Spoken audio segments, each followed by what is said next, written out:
आज का आजाद सिपाही अखबार आपने पढ़ा क्या? पढ़ते रहिए अपना लोकप्रिय दैनिक अखबार आजाद सिपाही। कोरोना महामारी के बीच भी जारी है झरिया में राजनीतिक घमासान। पब्लिक सहानुभूति वर्चस्व की जंग तो कभी ट्विटर वॉर बन रही है अखबारों की सुर्खियां। लॉकडाउन में इसी बहाने हर रोज हजारों जरूरतमंदों की मिट रही है पेट की भूख। नमस्कार, आजाद सिपाही में आपका स्वागत है। मैं हूं राहुल सिंह। पेश है आपके समक्ष झरिया से राममूर्ति पाठक और शब्बीर हुसैन की रिपोर्ट। एक ओर पूरा देश कोरोना जैसी महामारी से विजय पाने के लिए एक सूत्र में बंधकर केंद्र और राज्य सरकार के साथ कदम ताल कर रहे हैं, वहीं बीते वर्ष 2019 के शुरुआत में चढ़ा कोयलांचल का राजनीतिक पारा कम होने का नाम नहीं ले रहा। हालांकि राजनीतिक प्रतिद्वंदिता भले ही इसका एक कारण बना हो, पर कोरोना महामारी से बचने के लिए देश भर में घोषित लॉकडाउन के बीच कम से कम झरिया सहित अन्य क्षेत्रों में गरीब, असहाय और जरूरतमंद लोगों के पेट की आग तो यथावश बुझ ही रही है। झरिया के दो नामचीन राजनीतिक घरानों की इस घमासान के बीच हर रोज हजारों जरूरतमंद लोगों को खाना तो मध्यसर हो ही रहा है, इसके साथ राजनीतिक पारा गिरने का नाम नहीं ले रहा।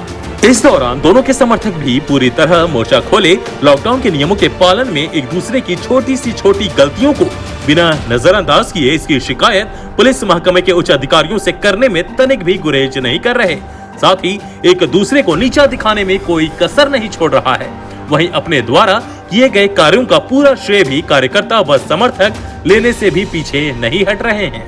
वैसे तो पूरे जिले के सैकड़ों समाजसेवी संस्थाएं सहित कई समाजसेवी पूरे लॉकडाउन की अवधि में जरूरतमंदों के लिए मदद को हाथ बढ़ा रहे हैं, पर कोयलांचल के दो राजनीतिक रसूख रखने वाले घरानों की चर्चा हर जुबान पर है। दोनों के समर्थकों का भी इस दौरान जनसेवा में खूब मन लग रहा है। भला मन क्यों न लगे, आखिर दोनों घरानों के टशन के कारण ही सही, पर समर्थकों को भी जरूरतमंदों की मदद करते हुए फोटो सेशन करवाने का मौका जो मिल जा रहा है। वहीं दोनों घरानों के लोग भी एक दूसरे से ज्यादा मदद की बात कर रहे हैं, चाहे सूखा अनाज बांटने की बात हो या फिर सरकारी सुविधाओं का लाभ दिलाने। दोनों रसूखदार एक दूसरे से आगे निकलने की होड़ में लगातार जनता के बीच रहकर उनके सुख दुख में सहभागिता निभा रहे हैं। खूब चला ट्विटर पर शिकायत का दौर, लॉकडाउन उल्लंघन के कई मामले हुए दर्ज। इस दुख की घड़ी में जनसेवा के दौरान खुद को एक दूसरे से आगे निकलने की होड़ में दोनों परिवारों के समर्थकों के बीच ट्विटर वॉर भी खूब चला। दोनों के समर्थकों की ओर से राज्य के डीजीपी सहित वरीय अधिकारियों को ट्वीट कर एक दूसरे की खूब शिकायत की गई है, चाहे भौरा में जमन्स के मिलन समारोह का मामला हो या फिर दोनों परिवारों की ओर से राशन वितरण के दौरान लगी भीड़ या फिर सोशल मीडिया पर टकरार। दोनों परिवारों के समर्थक एक दूसरे की छोटी सी छोटी गलतियों को लेकर शिकायत करते देखे गए। यह दौर यही समाप्त नहीं हुआ, बल्कि जिला प्रशासन द्वारा झरिया विधानसभा क्षेत्र में बनाए गए क्वारंटाइन सेंटर में लोगों के बीच जाने की होड़ भी मची रही।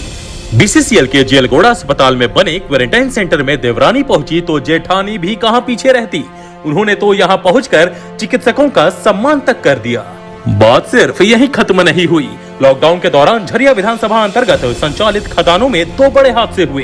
दोनों हादसों में एक एक कर्मी की मौत हो गई। पहला हादसा चासनाला के सेल स्थित अंडरग्राउंड खदान में 24 मई को हुई, जिसमें महताब नामक एक कर्मी की मौत हो गई। दूसरे दिन मुआवजा व नियोजन की मांग को लेकर प्रबंधन से वार्ता का नेतृत्व देवरानी ने किया। वह मृतक के आश्रितों को मुआवजा के रूप में मिले राशि का चेक भी खुद अपने हाथों से दिया। वहीं दूसरी घटना शुक्रवार 29 मई को झरिया के राजापुर परियोजना में ओबी डंप करने के दौरान घटी, जिसमें आउटसोर्सिंग कंपनी के चालक की मौत हो गई। इसके बाद घटना स्थल पर पहुंचे जेठानी ने बाजी मारी। जेठानी ने प्रबंधन से वार्ता का प्रतिनिधित्व किया और नियोजन के रूप में मिले राशि का चेक मृतक के आश्रितों को सौंपा। लॉकडाउन में भी नहीं थमा वर्चस्व कायम करने का दौर। बीसीसीएल के कुसुंडा एरिया अंतर्गत एना परियोजना में रंगदारी को लेकर दोनों राजनीतिक रसूखदार के समर्थक डीओ होल्डर्स पर लगातार दबाव बनाते रहे, जिस कारण डीओ होल्डरों ने कोयला का उठाव बंद कर दिया, जिसके बाद पुलिस के हस्तक्षेप से कुछ दिन कोयला का उठाव शुरू हुआ। सूत्रों की माने तो फिलहाल अभी भी डीओ धारकों में भय का माहौल व्याप्त है। वहीं दूसरा मामला बोर्रागढ़ क्षेत्र में घटित हुआ। यहाँ दो रघुकुल समर्थकों पर हमला हुआ, जिसके बाद भुक्तभोगियों में पुलिस से किए गए शिकायत में सिंह मेंशन समर्थक स्थानीय एक पार्षद पर इसका आरोप लगाया। फिलहाल उक्त मामले में पुलिसिया जांच जारी है।